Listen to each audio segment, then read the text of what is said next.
Hello guys, welcome to my blog. সবাই কেমন আছো আমাকে কিন্তু কমেন্টে জানাবে।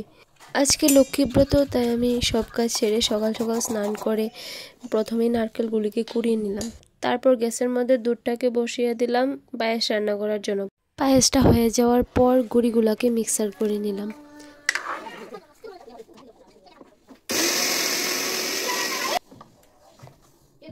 মিক্সার হয়ে যাওয়ার পর তারপর একটু গরম জল করে নিলাম।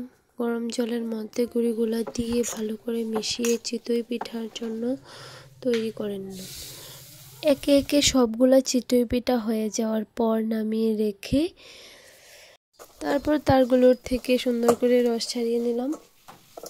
সুজি ময়দা সব কিছু দিয়ে তালের পিঠার মাখাটা তৈরি করে রেখে আলপনা দিতে চলে গেলাম। তারপর আলপনাটা সম্পূর্ণ করে তোমাদেরকে দেখালাম।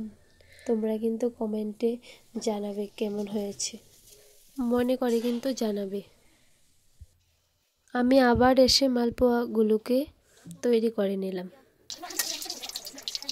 একে একে সবগুলা মালপোয়া হয়ে যাওয়ার পর দেখো তোমরা, প্রচণ্ড গরম ছিল তাই তালের পিঠাগুলো আমার জেঠি তৈরি করে নিল।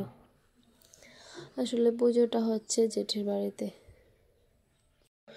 দেখো আস্তে আস্তে সবগুলা বানিয়ে নিল কি করে, খুব সুন্দর হয়েছে।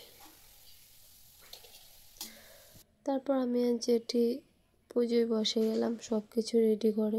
তারপর সুন্দর করে পাঁচালিটা পরে পুজো সমাপ্ত করলাম। আমার ব্লগটা যদি তোমাদের ভালো লাগে তাহলে সাবস্ক্রাইব করতে ভুলবে না। লাইক কমেন্ট শেয়ার করে আমার পাশে থেকো।